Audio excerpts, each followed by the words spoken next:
noches, hermano. Amén. Realmente es muy difícil para mí estar aquí al frente,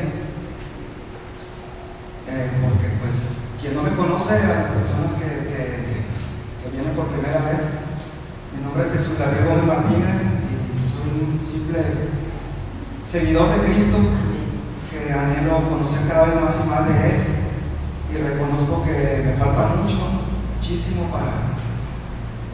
Quiero aprender más de lo que es la doctrina sana, la doctrina correcta, y reconozco que no soy digno de estar aquí y mucho menos tratar de llevarles palabra de Dios a ustedes, porque como les digo, tal vez ustedes conocen más de ella que yo, pero le pido a mi Señor que me ayude y que lo que se diga en esta noche ustedes lo puedan discernir y sea de provecho para cada uno de los que estamos aquí.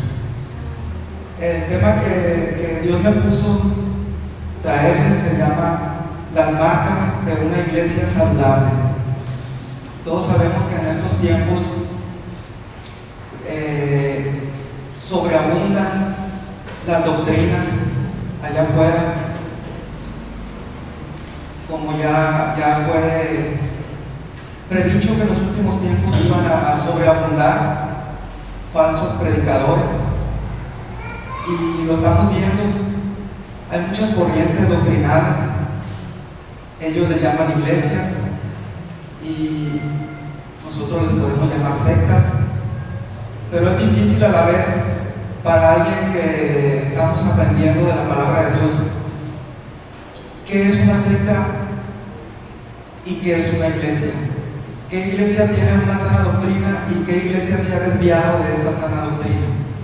Realmente ante tanta, uno a través del internet o acudiendo a diferentes iglesias protestantes, cristianas, uno se puede dar cuenta que hay muchas diferencias. Y nos podemos preguntar, ¿quién realmente, qué iglesia lleva una sana doctrina? ¿Qué iglesia no se ha alejado de esa iglesia sana doctrina? No yéndonos muy lejos, en las iglesias bautistas, nosotros, mi esposa y yo, mi familia, tenemos aproximadamente 8 años que de ser personas adoctrinadas en la iglesia católica.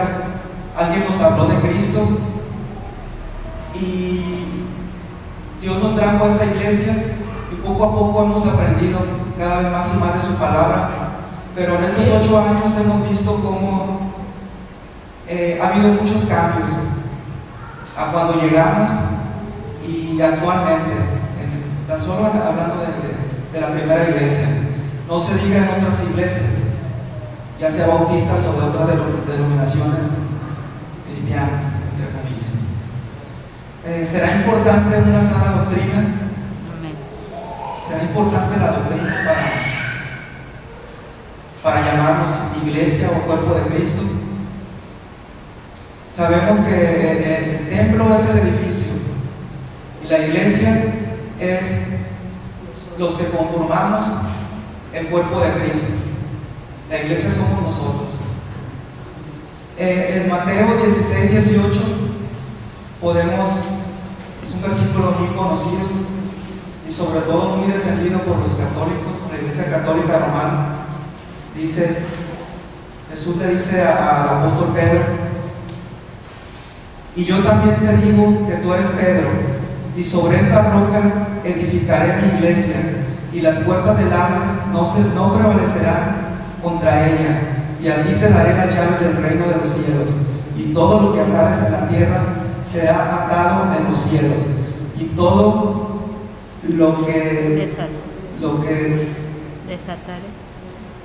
se desatares en la tierra será desatado en los cielos.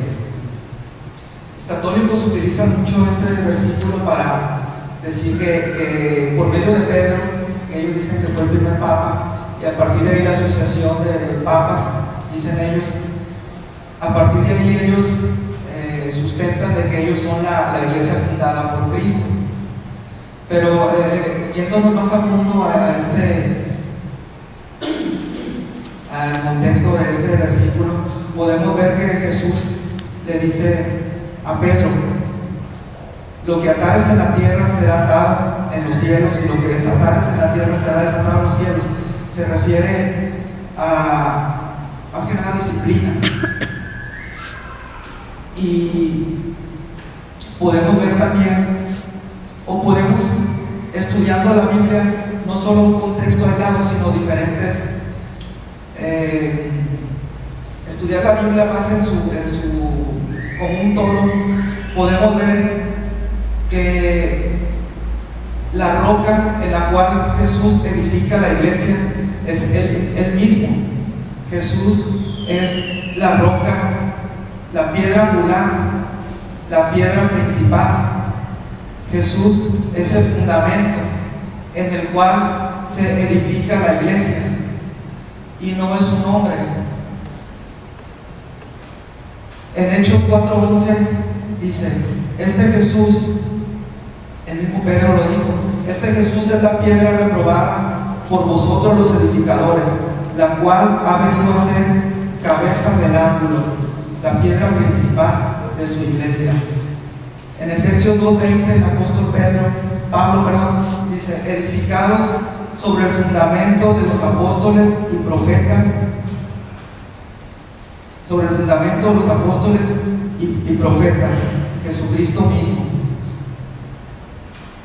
siendo la principal piedra del ángulo Jesucristo mismo. Primera de Pedro 2:4 podemos ver cómo nos habla de la piedra viva, y se refiere a Jesucristo.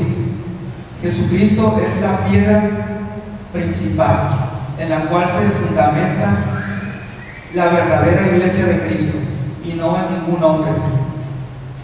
Por lo tanto, podemos entender que una iglesia de sana doctrina es cristocéntrica. Todo gira alrededor de Cristo y no de ningún hombre. A través de la historia me refiero otra vez a la Iglesia Católica, hemos visto cómo ellos han fundamentado en un hombre, y a través de la historia de su iglesia podemos ver cómo ha habido cambios que el mismo hombre, en este caso los papas o los concilios, han modificado. Por ejemplo, en un inicio no estaba establecido lo que es el purgatorio, y X papa en el año, por así decir, 1500, 1600, desconozco, pero sí sé que en una fecha un papa estableció el purgatorio. En otra fecha otro papa estableció la confesión, que para tener perdón de pecados tenían que confesarse ante un hombre, en este caso ante un sacerdote católico. Y así ha habido cambios, como pudiera ser la Constitución. Benito Juárez hizo la Constitución, y a través de los diferentes presidentes y las cámaras han hecho cambios, y actualmente la Constitución es muy diferente a la Constitución original. Y sabemos que la palabra de Dios no cambia, los tiempos cambian, las modas cambian, pero la palabra de Dios no cambia. Y sin embargo el hombre se ha dejado influir por estos cambios del mundo, que sabemos que el príncipe de este mundo sabemos quién es, y él por medio de hombres ha establecido cambios, y nosotros como hombres hemos seguido esos cambios y hemos modificado la doctrina.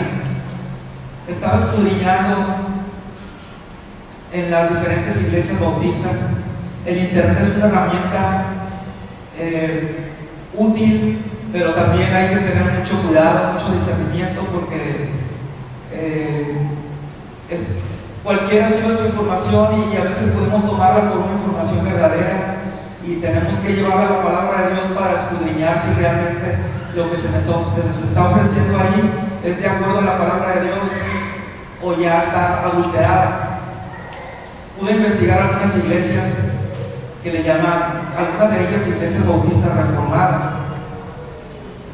y escuché algunas predicaciones, pudiéramos decir, de algunas de ellas iglesias, bueno, una iglesia bautista reformada en especial, que ellos resaltan mucho, que ellos basan su doctrina en, por así decirlo, no sé exactamente el nombre, pero haz de cuenta el concilio o la reforma bautista de 1696, por dar una fecha.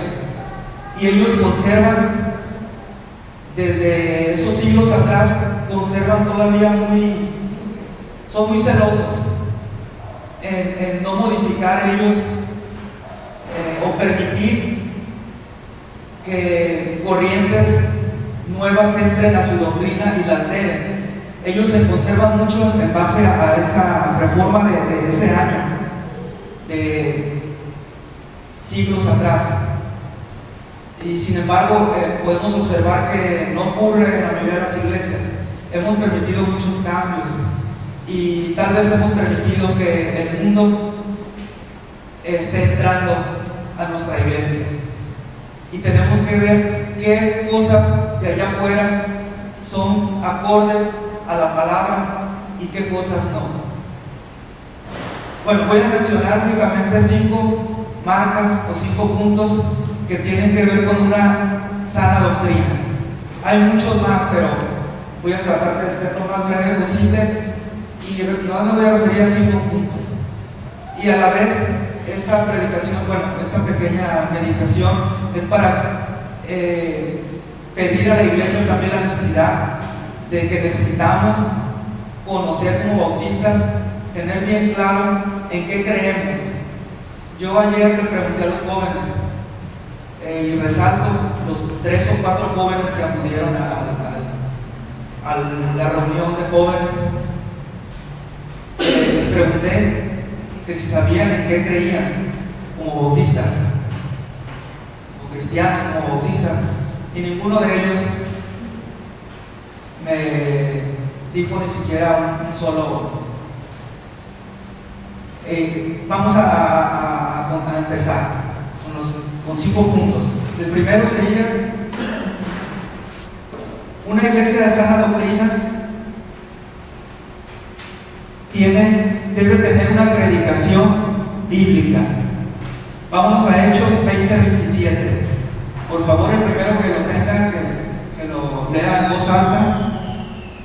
Hechos 20:27.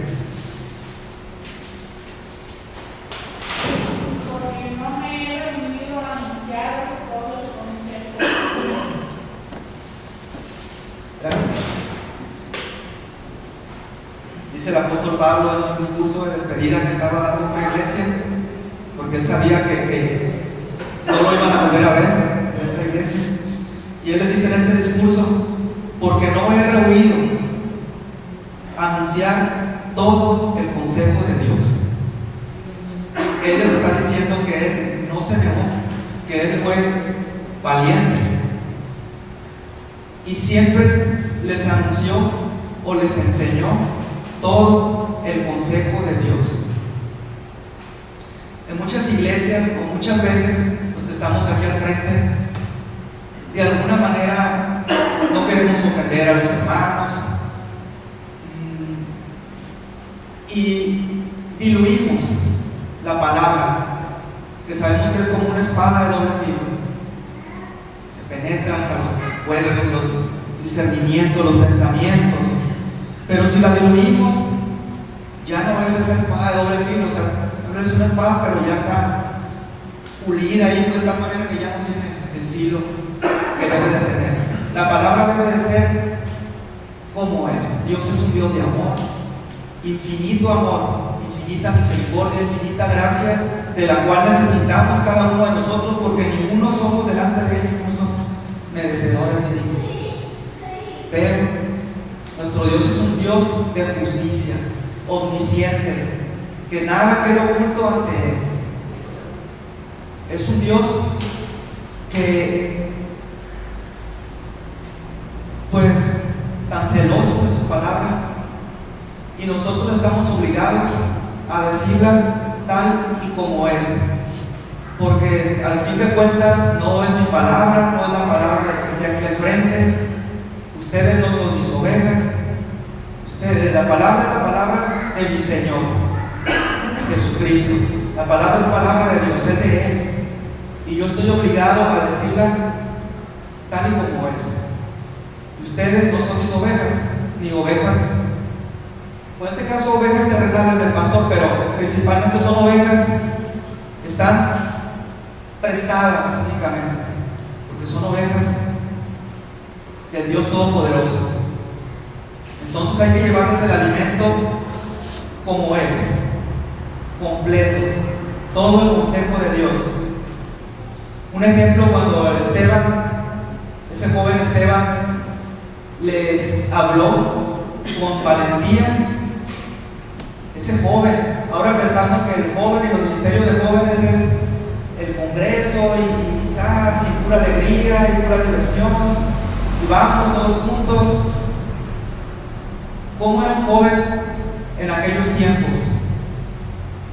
En este caso Esteban, el valiente fue y se enfrentó y les habló del consejo de Dios como es, que ofendió a los, no sé si eran escribas o eran los fariseos, no sé, como les digo, sé poco de la palabra, pero sé que Él les habló lleno del Espíritu Santo y no omitió palabra de Dios ni puso cosecha de su palabra. ¿Y cuál fue el precio que Él pagó? Su vida. Si nosotros nos decidimos a hablar la palabra de Dios como es, vamos a tener un precio similar. Entonces vamos a estar caminando ese camino angosto y no el camino cómodo que muchas veces decidimos. Entonces una iglesia de sana doctrina es una iglesia que decide predicar y no rehuye a predicar todo el consejo de Dios. El segundo punto sería: una iglesia de sana doctrina es fiel en aplicar disciplina. Mateo 18, 15 al 18. Por favor, el primero que lo tenga de igual forma, léalo en voz alta, por favor.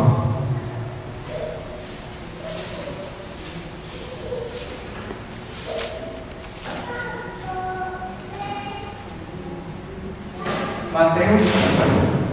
Por tanto, si tu hermano peca contra ti, ve, repréndele, estando tú él solo. Si te oyere, haz llamado a tu hermano. Mas si no te oyere, toma un contigo a uno o dos, para que en boca de dos o tres testigos conste toda palabra. Si no los oyere a ellos, dilo a la iglesia. No lleve a la iglesia, tenle por gentil y publicano. De cierto os digo que todo lo que hacéis en la tierra será atado en el cielo, y todo lo que deshacéis en la tierra será atado en el cielo. Aquí Jesús le dice a sus discípulos, qué palabras tan sabias, y lo podemos ver hasta hace más de 20 siglos que lo dijo, y todavía son aplicables perfectamente en la actualidad a su iglesia. Aquí le dice a sus discípulos lo mismo que le dijo a Pedro también, de que todo lo que atares en la tierra será atado en los cielos. Se le dio esa autoridad. Y aquí nos está, este versículo ya lo conocemos la mayoría de nosotros, y es la forma correcta de cómo se debe de llevar a cabo la disciplina en la iglesia y la importancia de aplicar la disciplina en la iglesia. Realmente nos preocupamos, como anteriormente se preocupaban más las iglesias, en mantener la pureza dentro del cuerpo de Cristo. Estamos preocupados en mantener que nuestra iglesia